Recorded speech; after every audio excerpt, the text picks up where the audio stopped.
North Carolina people still in the Bellamy Plantation down in Wilmington, North Carolina. We're here to talk about the North Carolina Civil War Tourism Council and about a great new book. I want you to see it, The Wilmington Campaign by Chris Fonvielle. It's a good thing to finish your summer reading with. We'll be back and talk with Chris, Mr. Harrell, and Bob Bryan in just a few seconds. North Carolina People is brought to you by Wachovia, banking, investments, and financial services for individuals, businesses, and corporations. Wachovia, we are here. Let's get started.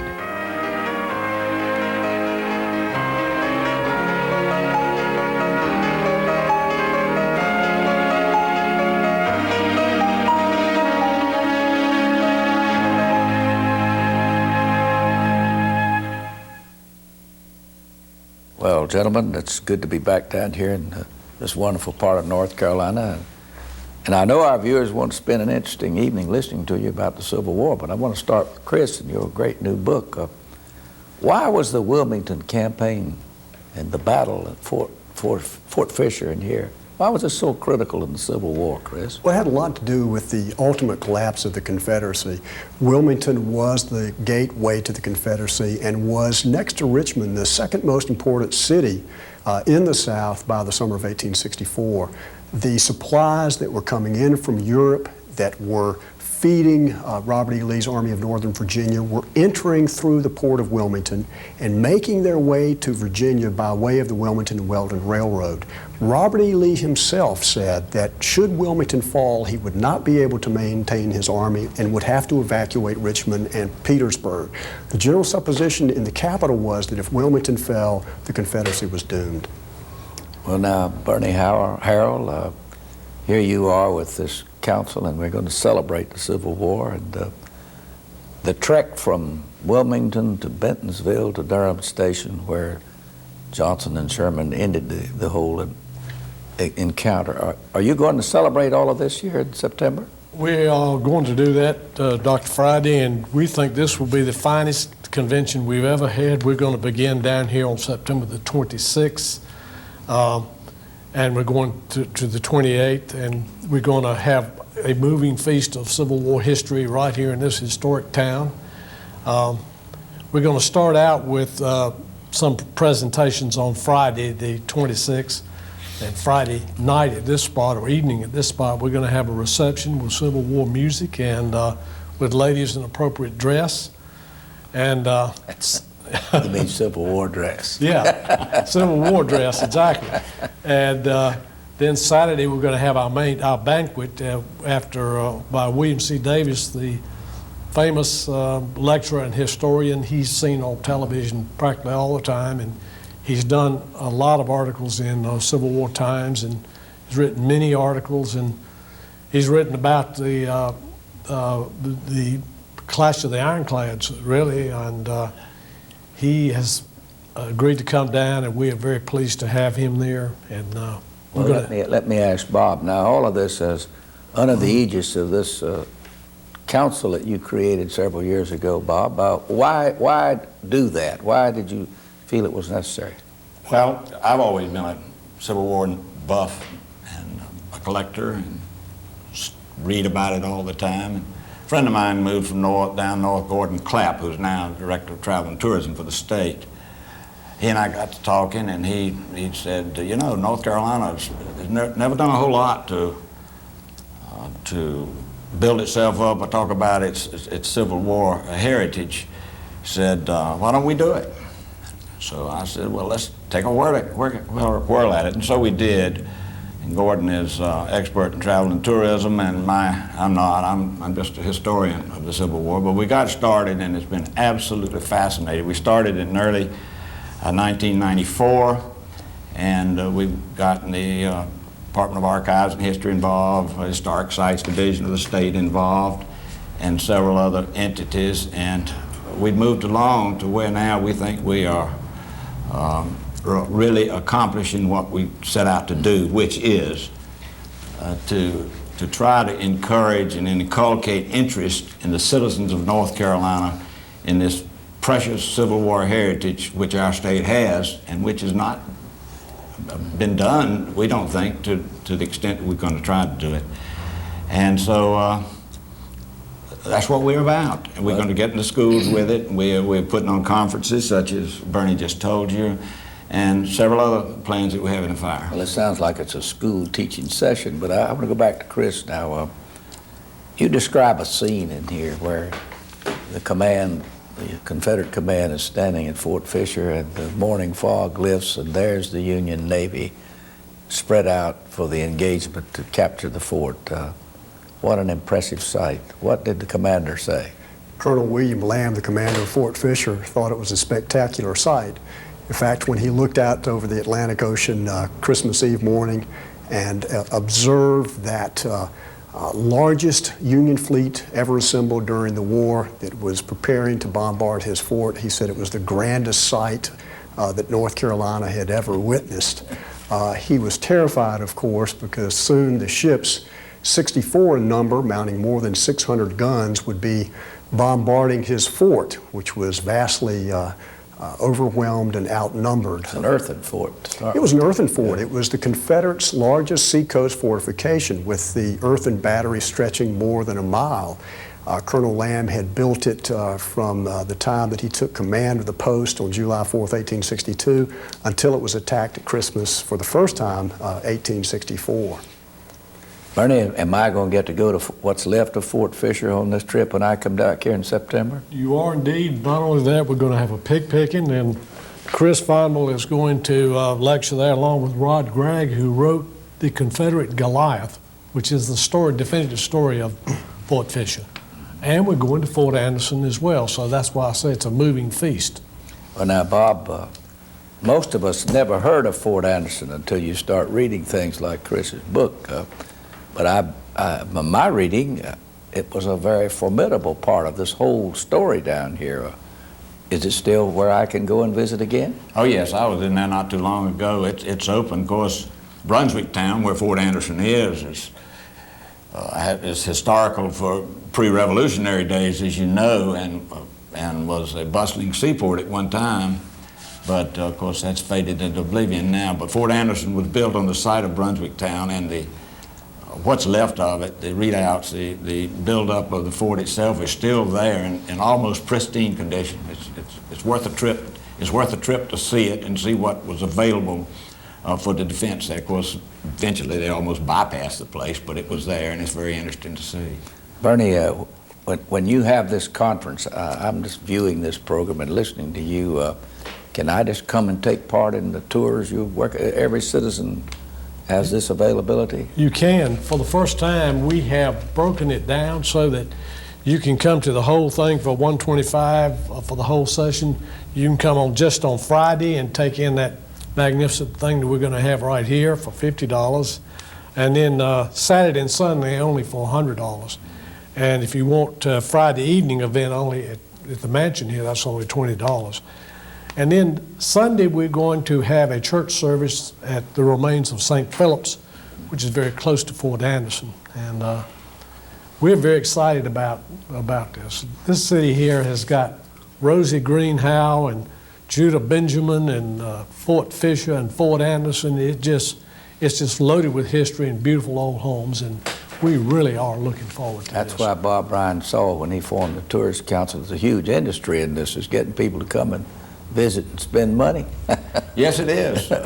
And they hadn't been doing it. And people were not aware of what's available in North Carolina from Civil War history. For example, I live in Dunn, and Aversboro Battlefield is right 2 miles from my house.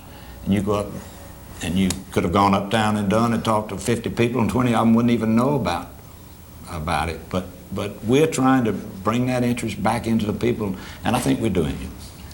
Chris, I must say, in looking through your book, a lot of sidelight things, like the Bellamy house itself.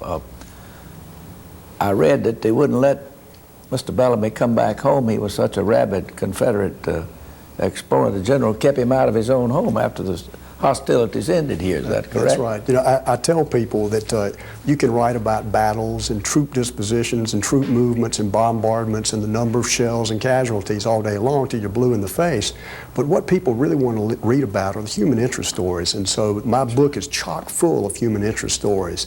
The story of the Horn brothers from New Hanover County who fought against each other during the Wilmington Campaign, within earshot of their mother, who was at their home in the area called Monkey Junction today. The story of the elderly slave woman who saw her son, who had escaped slavery here in Wilmington and joined the Union Army and returned to Wilmington for the first time with the occupying Union Army in 1865, and his mother saw him as he entered the streets of Wilmington and ran out into the streets to embrace him. The story of the Bellamy family, who, because Dr. Bellamy had been an ardent secessionist, fled the city when its capture was imminent, and then with the war grinding down, sought permission to re-enter the city and bring his family home, and was denied permission by General Hawley, the post commandant, saying, "No, you have made your bed for 4 years. Now you're going to have to lie on it." What about the rector here who wouldn't pray for the Union troops? And ironically, he was a New Yorker. He was from Long Island. But St. James Episcopal Church had a largely pro-Confederate congregation. And when the Union Army was preparing to capture Wilmington, he wrote to the diocese bishop, asked him what he should do. The bishop responded that he should pray for those in rightful authority so as not to offend the largely pro-Confederate congregation, but not to anger the federal authorities. But for the federal authorities, that wasn't good enough. So they suspended his religious privileges, they closed the church, turned it into a hospital, and it was not until Christmas of 1865 that St. James congregation were able to pray there again.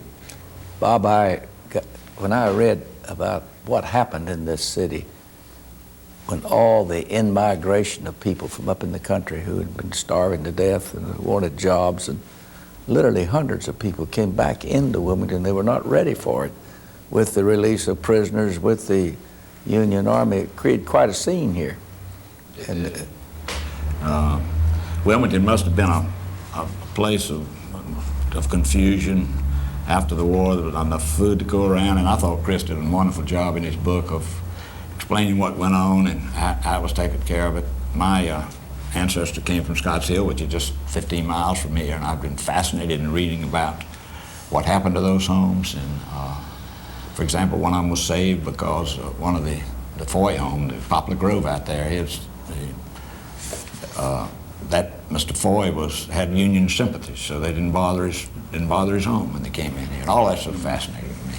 Bernie, is the ultimate objective of the council to tie together Wilmington, Bentonville, Durham, all of the Civil War ground material that we have in North Carolina, which is voluminous? Right. Is this what you're really aiming to do? We're aiming to do that. We want to promote the interest of people in and outside the state in our own Civil War sites, in our own history here. And we want to create a film for a documentary for the 5th and 8th graders of this state, and that's our prime project right now, is to create that documentary for the school children of this state. Are you working with Mr. Clapp now and his new relationship to extend all of this into the state's perception, Bob? No, we're not. We are independent. We are not state supported. We do have the sanction of the governor. For example, we represent the state of North Carolina in our dealings with the Civil War Trust in Washington, D.C. We are independent of travel and tourism, but we work with them. And we are sort of come under the umbrella of this new Heritage Foundation, which travel and tourism is getting involved in, which I think you're a part of too. We come under their umbrella, but we try to row our own boat. Chris, I want to throw some names at you. It jumped out at me out of reading your book. Admiral Porter. Grant knew what he had there, didn't he? Well, he thought he did. He had a great deal of confidence in Porter as the admiral of the Naval Task Force assembled to attack Fort Fisher and ultimately Wilmington. Porter was caustic, bombastic, very capable, and was not averse to criticizing even Grant when he thought it might serve him well. I died laughing into myself, if that's the way to put it. It was so amusing to watch his reaction hard upon the surrender in Durham. He got lost in all of it, and his ego got to be such a factor in your book, 'cause he didn't get enough attention for what he'd done, he said. That's right. He had a tremendous ego. In fact, I like the comment of a reporter who met him for the first time, said, "I didn't like Porter. He delighted in telling anyone who would listen the best way to capture the Confederacy, and that he thought that Porter himself was the best man for capturing the Confederacy." You introduced me to a personality I'd just not come across, General Curtis. What about this rather remarkable man, is he not? In Martin Curtis from Ogdensburg, New York, who I define as the Union hero of Fort Fisher. In fact, he won the Medal of Honor there. He was one of the largest men in the Union Army. He was 6'7", skinny as a rail, but huge. In fact, his family and friends didn't expect him to come back from the war, meaning that he would make an easy target for Confederate bullets. And indeed, at Fort Fisher, he had his left eye destroyed and part of his frontal bone taken out. He was severely wounded, did not think that he would live. The people of Ogdensburg helped me tremendously in my research on the book, and they're very proud of their native son. There's a wonderful statue in Ogdensburg, and they celebrate his life and his accomplishments during the war there. Bernie, you and Bob, I was over at the Bentonville battlefield just as a wandering visitor not too long ago. And I went in the house where the surgeons did all their work, and then over to the tourist center.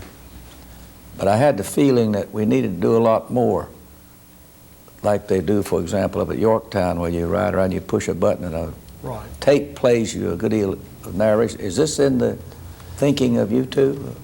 Bentonville is the absolute gem, because really it was, in my opinion, it was the last major battle of the Civil War. And while they're working very hard there, we are trying to help them. In fact, we've raised a little money for them.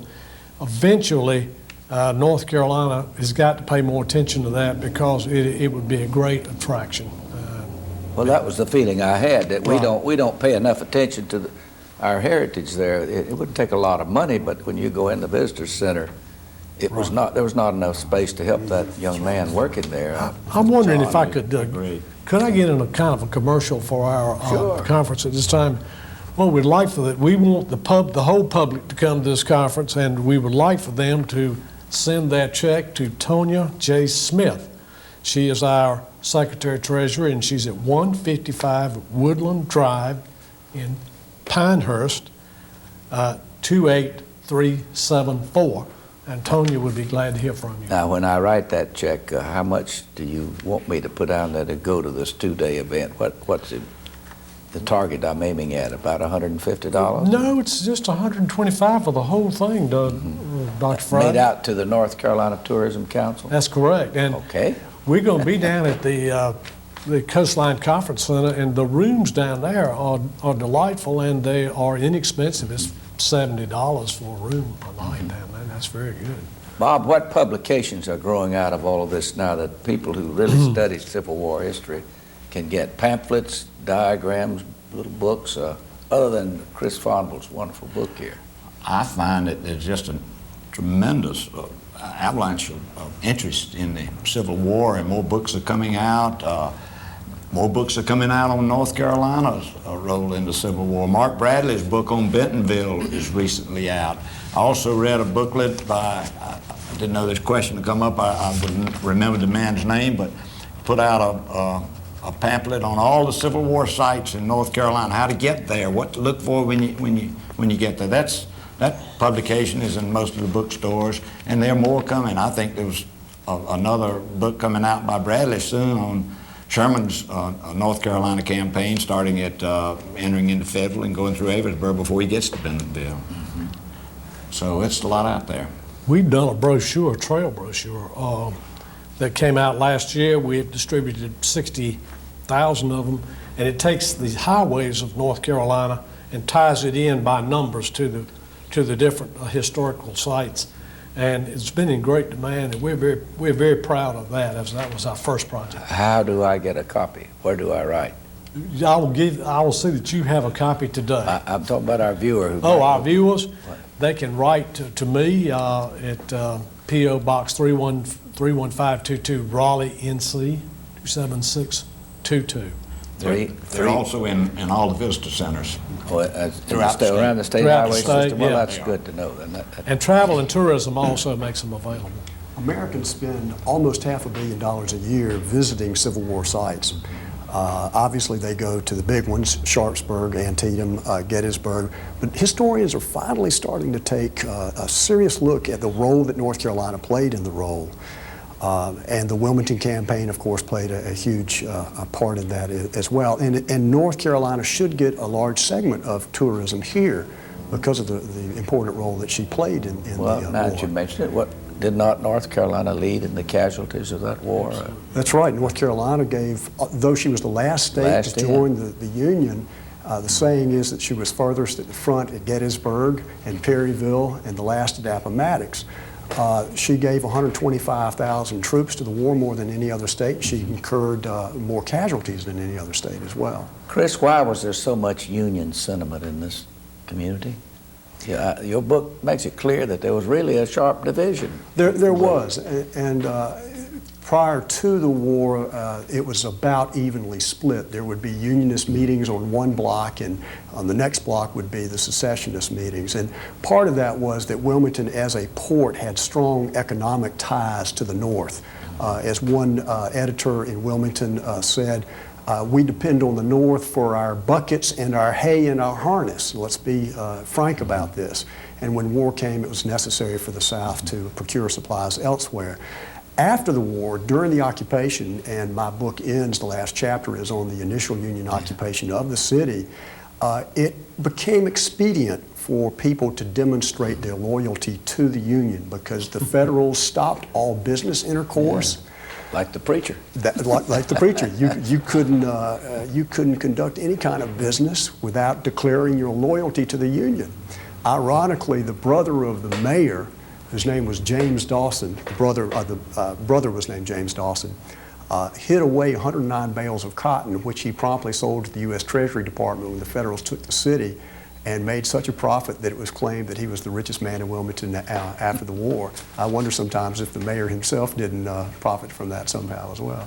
Bob, in your knowledge of the ravages of war, as a student of the Civil War yourself, it took a long time for this region of our country to get back on its feet again, didn't it? Yes, it did. Reading about Reconstruction days, we were sat upon, as it were, for a long period of time. And I guess it's only in my lifetime that I think the South has begun to reemerge in this position where it should be in the country, and the Civil War ceased to be a bone of contention between the South and the North, and for all the country to work together. But with that, we don't want to not preserve the heritage and the history that we have in this state, which is what we are all about and which we're striving to do. That we could have lost except for people who are interested in preserving history.